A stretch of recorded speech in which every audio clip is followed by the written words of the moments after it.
Welcome to week 7. This week we cover two seemingly apolitical institutions of the federal government. I say seemingly apolitical because the civil service and the judicial branch have very separate political cultures that are supposed to be objective. And what does that mean? It means you're supposed to be fair and impartial in terms of how you do your job. So with the judiciary, the role of federal judges is to rule impartially and fairly. With federal bureaucrats, their job is to equitably implement public policy. In other words, to implement public policy regardless of who's originating them or the politics behind them. The challenge, of course, is how we interpret what it means to fulfill the duties of a federal judge or a civil servant impartially. Chapter 11 deals with the bureaucracy, which are the complex network of cabinet departments, regulatory agencies, and independent executive agencies that make up the federal civil service. Think of the bureaucracy metaphorically as the muscles of government. Congress passes laws, presidents issue executive orders, the federal courts issue rulings. Bureaucrats are needed to actually put those actions into effect, and that is very real power. There are a lot of people out there that believe that there is an American deep state out there, which is actually a notion drawn from the way governments operate in places like Turkey and Egypt.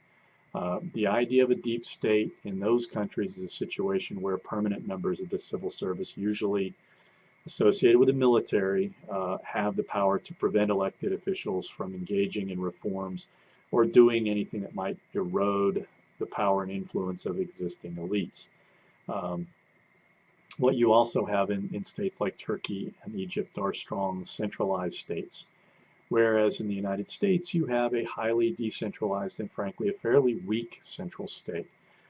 In my view, the bureaucracy does have the ability to resist what may be perceived as encroachments into policy implementation on the part of the political branches of government.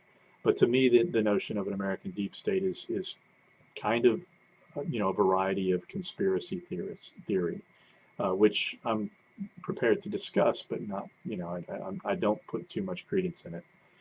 Chapter 12 introduces us to the issue of the federal judiciary, which Alexander Hamilton described in Federalist 78 as the least dangerous branch of government.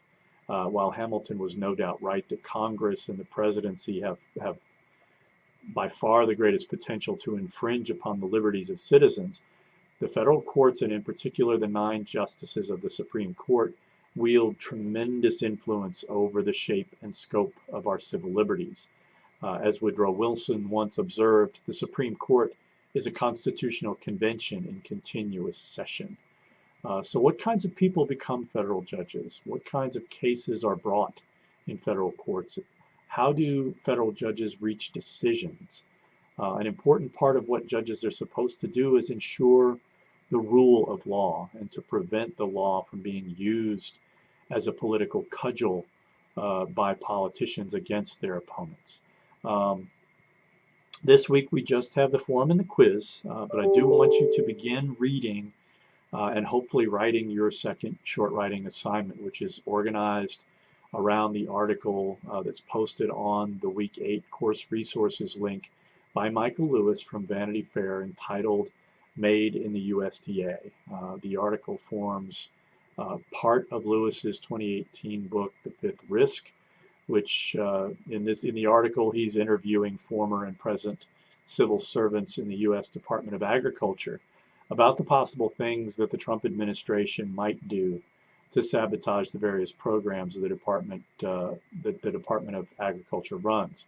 I'll have more detailed instructions on the assignment Dropbox, but I hope as you read the article you get a sense of how extensive and far-reaching those programs are and how much the federal government in general and the Department of Agriculture in particular do for the very populations that have largely supported Donald Trump, who within his first couple of years of office has clearly acted with the deliberative intent of disrupting and incapacitating vast swaths of the federal government. So let's have a great week. We're running out of semesters, so let's make our days count.